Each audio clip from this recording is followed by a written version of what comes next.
Welcome to this panel chat, right? Welcome to this episode of Group Thinkers. And yeah, I don't think we've had this many folks on a single episode. So this is going to be fun and interesting. I've got three guests with me, and each are experts in on a different side of the Rubik's Cube, I think, in terms of our conversation today. What we're talking about today is a set of research that RKD Group and the Nonprofit Alliance have commissioned through our research partner, Mackin Associates, to understand the perceptions of this point in 2020 as they look ahead to the last 3 months of the year. And so joining me for this conversation, I've got Shannon McCracken, the CEO of the Nonprofit Alliance. I've got Max Bunch, Executive Vice President at RKD Group. And I've got Josh McQueen, founder of Mackin Associates. Welcome to all of you. Shannon, just at the outset, could you give a brief introduction on your background and the role that you serve at the Nonprofit Alliance? Sure. Thanks, Justin. So as you said, I'm CEO of the Nonprofit Alliance and the Nonprofit Alliance Foundation, which is our educational arm. And but before this, I was with Special Olympics for 17 years in a development role, left there as Vice President of Donor Development. So this time of year always gives me that balance of tension and excitement as we're heading into year end. I spent a couple years with Charity Navigator in the Chief Development Officer role there, and then helped launch the Nonprofit Alliance a couple years ago. And we're an association for people and organizations in the nonprofit industry, focus a lot on philanthropy and development, as well as the other areas of nonprofit work, alongside the corporate partners that support us. So really happy to be here. Thanks, Justin. Yeah, super excited to have you be a part of this conversation. Josh, give us a brief background on your career and specifically your work in Chapter 2 of your career with nonprofits. Exactly. Well, the first part of my career was for 15 years, I served as Executive Vice President of Leo Burnett's Research Planning and Database Marketing Group. And the Database Marketing Group turned out to be one of the largest sources of income that Leo Burnett earned. So that was interesting transition from being a researcher to being an ad man. But I decided to go into nonprofits at a relatively young age. And because I thought, hey, big nonprofits are going to look just like big companies, McDonald's, Disney, all those that I've been serving. Not the nonprofit world and how you raise money, and the essential difference was always that I am going to buy a tube of toothpaste today. So the question is, which one? Whereas in the nonprofit world, I have no obligation to give to you ever. I may have given to you for 7 years in a row, and I can leave you tomorrow and never feel a felt need. And so we quickly discerned that people don't give to things that they're aware of necessarily. They don't give to organizations that they like necessarily, because they like a lot more and are aware of a lot more than they ever give to. But they give those that meet the passion of their heart, if they're giving the heart. So we've been focusing on trying to understand that focus of the heart among 3 different samples. We've developed, pretty systematic ways to capture donor dollars. Who gives donor dollars and what do they look like? And our numbers match Giving USA's real well. So we understand that world, and we can do that through careful quota control of online national samples. Then we also look at who do your donors look like. So we pull sample from your people who have given to you or have lapsed within the past 2 years. And a lot of our definitions of lapsed are internal discussions. This person hasn't given to me a year, so he's lapsed. Well, you go talk to them, and they consider themselves a current donor. So we try to take a donor definition of current and lapsed. And then finally, of course, we do a lot of custom work for clients. If you're a faith-based ministry, you talk to people who are giving to their faith and so forth. Obviously, research, the key is a great questionnaire. And that's why it's been great to have you guys as partners, because the interaction of the agency on the front line and the client and a good research company is what makes a great study. It's fun to question a questionnaire. there's this really weird tension, and we, Josh, we do a lot of projects together, and it's always insightful and revealing on a number of fronts. Max, you have been in the space for a day or two. Yeah. So why don't you give a quick flyby on your career and your current role at RKD? Flyby on me is first, I'm proud to announce that those are not my dogs in the background barking. They could be, but not today. So that's, I've got that going for me. I am the Executive Vice President of Consulting and Client Service at RKD. I've been at RKD for 22 years, been in the business for 30, and serving a wide variety of clients in 11 different verticals, concentrating consulting and client service, and saying consulting because it covers a wide swath of different disciplines. Been around long enough to have been involved in the birthing and acceleration of things in direct mail, in digital, in data, in analytics, in telemarketing, and text, and in research, and a variety of things, but all designed to perform better for clients and drive deeper relationships with donors.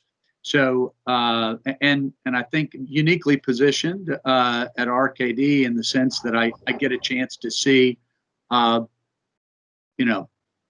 data, relationships, performance in over 250 different clients in a variety of different verticals, and that's a fun place to sit, and you can see a lot of convergences, a lot of trends, and some things that are worth noting, some things that are just crazy, and other things that can be quite insightful. So happy to be here and share what I can.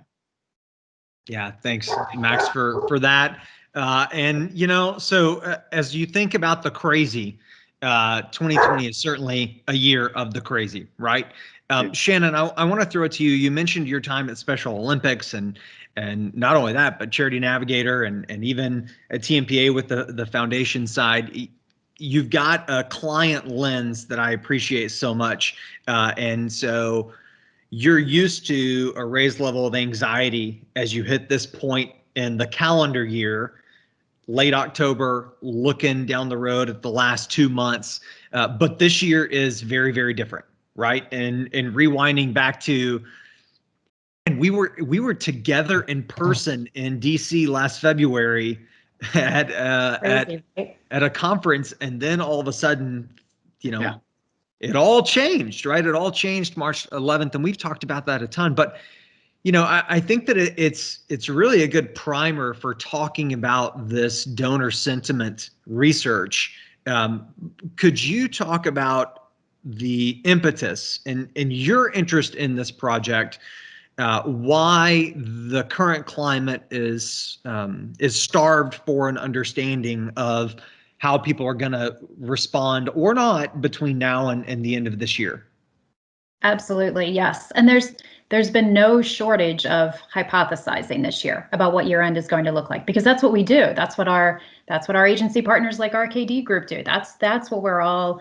That's in our DNA, is to look at data and say what's going to happen at year end, and you forecast, but forecasts are really just saying what's happened before will continue to happen, but more so. And everything we say, you call 2020 crazy, we can call it unprecedented, we can come up with all sorts of lovely names for 2020. But the point is, we are all very dubious of past models being predictors for what 2020 year end is going to look like, because none of it feels like an exact kind of parallel fit. And there's this wave of generosity, this incredible wave of generosity from individual donors in the spring and summer that for a lot of organizations helped fill those gaps where other sources of revenue cut off. So event fundraising and face-to-face fundraising, that those channels were just literally flipped overnight, weren't happening. Foundations that changed some of their programmatic focus. And so money that you were counting on, even recurring commitments or intent from foundations suddenly shifted as they were focusing both on COVID relief and the racism as we got into the summer. And then government funding, organizations that rely on funding from state and federal government. And some of that has drastically changed this year. And so donors have helped first of all, keep some organizations open, and have actually helped some organizations really thrive, that there are nonprofits reporting that they are ahead of where they were year to date last year. So on one hand, we want to be optimistic. We want to be really excited about year end, but we don't know. Is this like disaster giving that we've seen in the past, that donors are sort of pulling from a different pocket, right, where they are giving because there's immediate need, but it doesn't change their plans to give sort of as they usually do in November, December? Or was this, in fact, a complete change in behavior where donors said, this is how much money I intend to give this year, and instead of waiting until year end to give, I'm going to do what's right and give right now when the need is right in front of me and when it's greater, but that money's gone, the wallet's empty at year end. And that's, how do you plan for that as a nonprofit? It's this unknown. And so in some of the conversations that RKD and the Nonprofit Alliance were having, we said, let's go ask the donors. Seems pretty obvious, right? And so with Josh's help, we were able to go out and have that discussion, get that information directly from the donors themselves. And Josh can talk more to the art and science of this, we know that what people say they're going to do doesn't always actually match what they do, but what the results from this survey gave us really good insight into donor intent. And so it goes back and answers that question about, did donors shift their giving, or are they still planning to give at year end? And what we found from this is insight into their willingness to give, which means willingness to be asked, which means development directors have their work cut out for them, an opportunity there, and capacity to give, that the wallet isn't completely empty and there's still contributing potential at year end. Yeah, really good framework. And so, and we'll talk about it throughout, but the full research is available at rkdgroup.com/2020 giving. More to Give is the name of the donor sentiment survey, and that is somewhat of a spoiler, right? So, Josh, I want to come to you from the research methodology side, and you touched on this a little bit, but how do you survey and get a donor? How do you qualify who is and who is not a donor? And then second, how do you ask them questions to best understand their intent? Because there is an art and a science to this. Could you talk more about the methodology, the framework, the survey that we use for this project?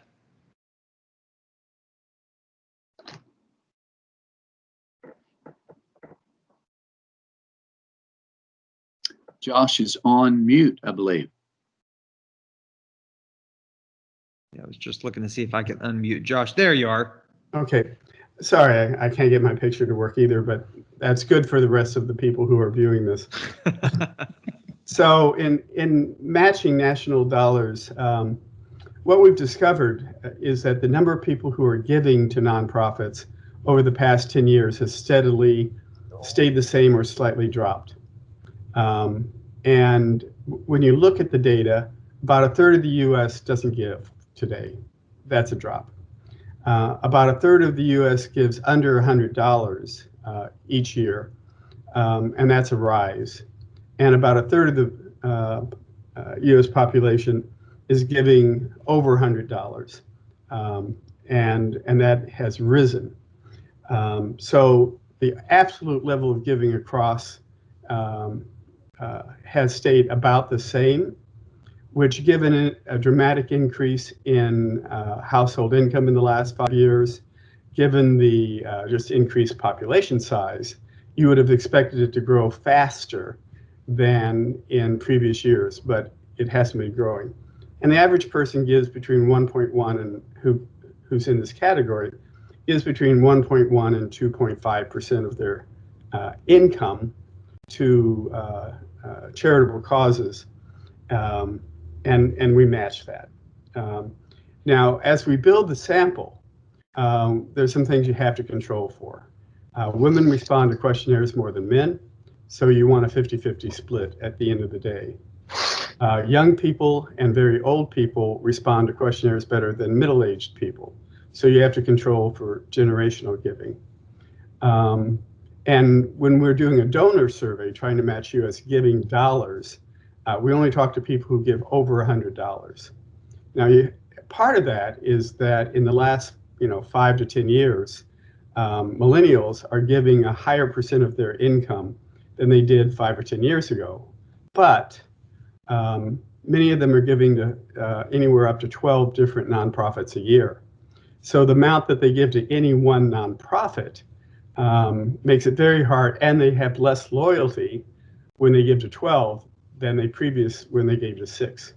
So building millennial giving patterns that are affordable and sustainable has been a major issue for a lot of our clients. So once we are controlling for level of giving, we're looking at the third of the population, about 38%, who give over $100 a year. And then the other is, you never just ask, you go from the general to the specific, right? So before you ask anybody an intent question, you give them the information that they need through questions that might affect their level of giving. So you ask them, in our case, how did COVID-19, the pandemic, how has it affected you? And obviously it's affected them economically, but it's also affected them emotionally because someone in their family got sick or didn't. They fear getting sick or not. And of course, there's been an election going on that has really rejuvenated young people who are interested in voting. I mean, that's a double already. So their interest in, for many of them, this is one of the first times in their life where they've really made sacrificial giving. So we were able to look at who's giving. We looked at their experience, how they're facing COVID-19, the pandemic, and how it's impacting. We asked their level of feeling of, is this going to go away? Is it going to stay? Are you optimistic about your ability to make a difference or not? So we want to know why. Why is at the heart of every survey that we do, way before we ask intent. If we ask the right setup questions, then their intent is well informed. Whereas if you just give people a list, they'll, oh yes, I'll do that. And so the findings made sense in that broad sense of understanding people as human beings. That's really fascinating. There's so much there that, Shannon, we were talking earlier that we could go on 3 to 4 hours on the, on the research. I think we could go 3 to 4 hours on the way the research is constructed before we even get to, the specific research. But, just in terms of framing up the research itself, as I mentioned, everyone can go download it, access it. There are 4 takeaways that I wanted to highlight to shape some of our conversation. And that's that, 1, donors who have given more in 2020 plan to give again this year. So those that Josh commented on that have given from the 100 plus, it was 67% plan to give more in the remainder of this year. Donors who are younger, so the younger half of Gen X, might call them an Xennial or the Oregon Trail generation, right? Mm-hmm. So that Xennial and younger, they plan to give again this year. The more concerned, this is the 3rd takeaway, the more concerned with the health impact of COVID-19, the more likely someone is to give. And 4th, donors themselves are optimistic and want to support where they see a need. So those are 4 takeaways amongst the dozens of nuggets that have come out of this study. Max, you work in kind of global strategy, as you were saying earlier. What do you make of these findings, and do any of them surprise you more than others? Yes, yes, and yes. And I will, as Shannon said earlier, could talk about this for easily 20 minutes. I'll try not to wander too much, but the donors that had given more plan to give again this year. That I would have expected. Generous people often lean into times like this, and this is why we've been recommending, where possible, additional stewardship that can be sent their way, however that might take shape in cards or personal emails or calls, whatever you can do. It also lends to the idea that you need to have disciplined stewardship along the way for these donors who have given and will give more. You need disciplined stewardship along the way to make sure in times like these that they do give more. So it's kind of a both and. Love up on them as much as you can right now, but make sure that you've got a good level of love on them throughout the year. One thing that did surprise me initially surprised me that donors who were younger plan to give again this year. And I say that I was initially surprised, I think, because many of our donor files, we talked about this quite a bit. Many of our donor files are dominated by older givers. And, even when we talk about younger donors, sometimes we're talking about younger baby boomers, not necessarily X, Y, or millennials. So when we saw that donors who are younger are planning to give more this year, when we began to unpack that, and Josh has mentioned already the idea that this is the first time, this is their possibly their first time to really meet a huge global need that's come home to rest, and they're leaning into it. And whether it's in an election or whether it's giving to a cause, they want to be part of it. So that is very understandable. And so they do. And for us, you also see this huge COVID bump. You mentioned, kind of a bump in giving from COVID, but the idea that digital has received a huge bump in giving this year, and a lot of that is being fueled by younger donors. So this is why we're leaning into this by aggressive digital, but very informed digital, watching engagement and trying to follow where these younger donors are going and what they feel they want to give to and be a part of. So strong digital year end. We always recommend that, but in this case, there's even more on the table. There's some maybe a new young donor's second gift could come at this time. Fascinated by your third point, Justin, in the more concerned with health impact, the more likely donors are to give. My colleague Duke Smith, who runs our Toronto office and is a tremendous expert in DRTV and has been doing this as long as I have. Duke refers to something like this in a health crisis like this as kind of the jet stream, if you will, of giving. If you can get up in that jet stream, it'll carry you farther and faster. And I think health concerns, indeed, we've seen them foster giving in a lot of areas depending on the cause. And if you can make your cause more relevant in this area, you'll see a significant increase in giving. So the fact that these people are not backing off on their willingness to give, let's reward them for that. Don't back off one bit in our appeal cadence or what we're serving up. And then lastly, the idea that donors are optimistic and want to support where they see a need. The great thing about donors is, in general, donors are optimistic because they give. Givers in general want things to be better, and they want to be part of things being better. And this isn't dependent on cause or being a first responder or directly related to COVID. Donors see needs, and if they're a donor to your cause, they already see a need. So COVID is just creating an urgent environment all around. And I know to my colleagues, I sound like a broken record, but I am a glass half full kind of fundraiser.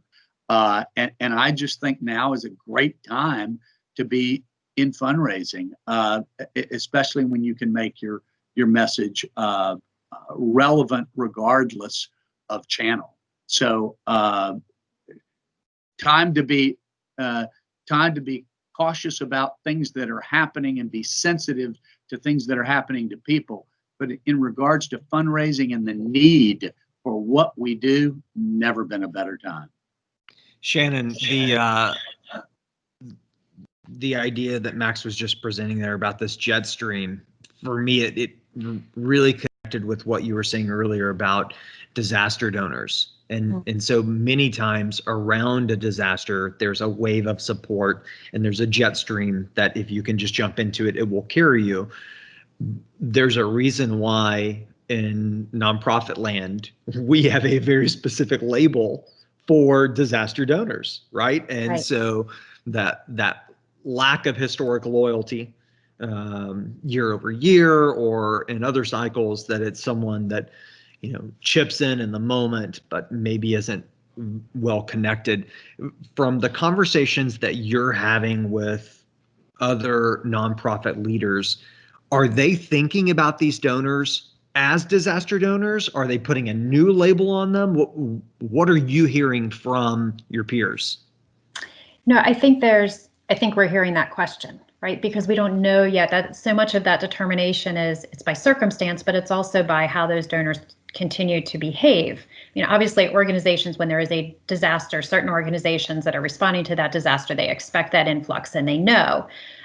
But for these, there's that question mark. So I think a lot of organizations are kind of holding them in that bucket, and there's a little bit of wait and see. Let's see, do they make that second gift at year end? Are these donors who have they're existing donors on your file? They've been given to your organization for a couple of years. They made a gift kind of out of their normal seasonality this year. Do they come back and give? Is their attention or their loyalty to you different going forward? Those are all the questions. And as we head into next year, as we're next calendar year, and as we're building next fiscal year budgets based on history, what will be history, those are the unknowns that we have to test for and measure for and message for, right? And don't assume that the donors that came in your door in 2020 are going to behave like the ones in 2019, but also don't assume that they won't.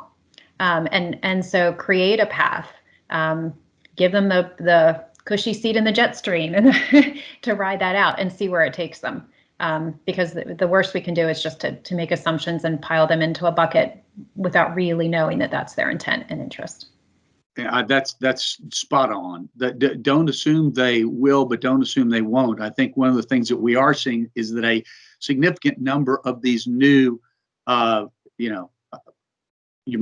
COVID donors, instead of disaster donors, they're urgency donors. Many of them are new donors. Our research is saying many of them are new donors. So don't discount just because of when their gift came in and what it was to. Don't put them over in that category of they're disaster donors. Give them an appeal. If they don't respond, put them over in this bucket. No, this is a time for us to test a variety of things with them through a variety of channels and see what matters most to them and how to get them engaged. That's wise counsel. Well, I would add, you mentioned the digital spike, right? And being able to dig into that. And some of this may not be able to happen until we can catch our breath in 2021. Isn't that nice that I think we can catch our breath in 2021? Let's pretend that we can do that. But to be able to look back and see, are they going to behave like digital donors? Has the average age of your digital donor changed? Has their likelihood to open and click on things in the future changed from what was your status quo before? Because it could be that just more people are using the channel, but it could be more different people, different giving behaviors, different. So all of that, I think, has to be peeled apart if any of your giving patterns have changed this year. And maybe you discovered they're the same, but probably not. But probably not. And to your point about catching your breath, as marketers, we're also caught up in the jet stream, right? Because now all of a sudden it's not that it's a marathon or a sprint, it's a sprinting marathon that we're on because there's something new that keeps coming at us. And so that's this place that we find ourselves of trying to balance. Okay, we're used to understanding what disaster donors look like, but now we have this new wave and unprecedented, and it's so complicated. Josh, Max was hinting or talking about this connection between optimism and giving, and that's something that you know quite a bit about. Could you speak to that connection and what it means for marketers? Yeah, right now people feel they're making a difference when they give to someone who's helping to feed the community. When they give to comfort dogs at a pet stop, when they give to a friend and family member who's been affected by being laid off and their unemployment insurance dropping out. They don't expect that to continue forever because they are optimistic. We're starting to see a shift to more people believing that 2021 is not going to be over yet. So your desire to monitor those different areas of giving and really understand it. If we turn the corner, people afraid of the vaccines, they're cautious. There's not herd immunity. There's spikes all over the world. Some of that optimism will start to fade pretty fast. But that just means that maybe the jet stream's a little higher. And you really need to bring home to your donors that came in 2020 with clarity how you're impacting, how that $20 gift has an impact, how that $50 gift has an impact, how $150 what can it do that will help people who are facing this need. And interestingly, people are more interested, more affected by those who they love and support health concerns than their own. For lots of reasons. One, it's younger and they feel they're, I'm going to wear this mask not because it'll protect me, but protect others. There's, the solutions being offered by our society for this issue, if you think about it, are getting people towards what giving is all about, right? It's going beyond yourself, helping others. But organizations can't assume that everybody gets what they do. Now, having said that, we know that when you tell anybody too much about your organization, they get overwhelmed. And so if you're St. Jude's, you keep talking and showing those bald-headed kids in Memphis, even though they're 12% of their total funding of what they do, because people understand it. So in visual media, which all fundraising is becoming, it is just so important that you have clarity behind the mission of your organization, why people gave to you, the passion that they started giving to you in the first place, and these particular opportunities that as they get harder, you don't assume they're gone, especially if people don't take the vaccine, especially if people give up on masks, all those other things. So 2021 is going to be, incredibly fascinating from a research standpoint. And as you probably know, there are 4 buckets that I think about when people give. They give to their friends and family and neighbors who they see in need. Doesn't get recorded on any, tax savings because there is none. They give to nonprofit organizations, of course. They give to political organizations every 4 years. And they give to their faith-based giving. What is incredible about this change this year as we look toward the fourth quarter is people color, African Americans, Hispanics, and others are really upping their giving, but they're invisible because it's to their friends and families and people they know that they're passing cash to. But church giving usually has been a predictor of higher giving overall because people who give regularly give to more things, more loyally. So if they see the need and they think they're making a difference with their neighbor and friends and family, they are more likely to be some of the people who give to you out of the normal cycle. The political will come and go, but every 4 years there's a surge in giving in the U.S. because that is what you were speaking about earlier, that separate bucket, the money I give to the candidate of my choice rarely impacts nonprofit organizations and giving to your friends and neighbors during that year.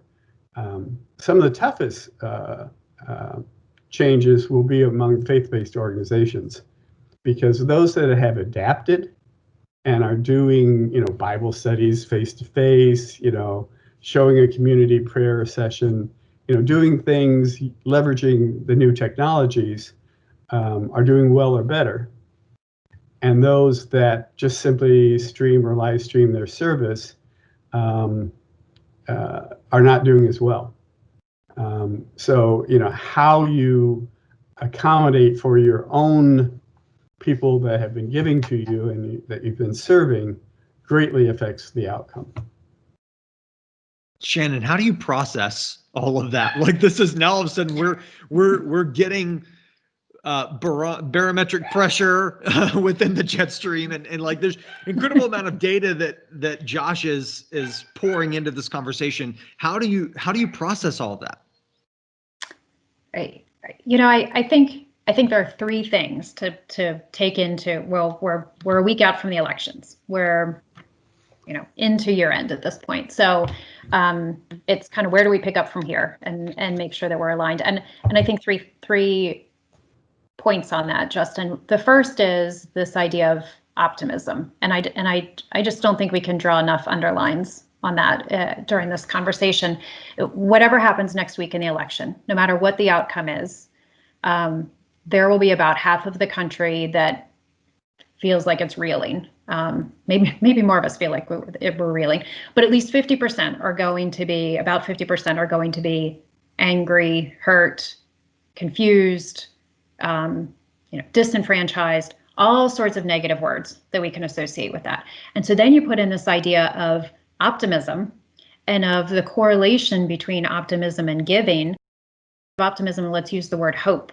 So how can we as nonprofits be, and this is a mutual win-win. It's like, how do we position ourselves with optimism and with hope to help our beneficiaries, because our donors are going to be more interested in us, but we're also helping the donors. It's that psychology of giving. It's the chicken and the egg, the optimism and the giving. How do we feed into that and help, indirectly heal what's coming? We're headed into some difficult times here. And so, taking a step back from that, we're accustomed to seeing lifts in giving around election times. And historically, those have been towards issues that are hot topics with the election, like politicized issues.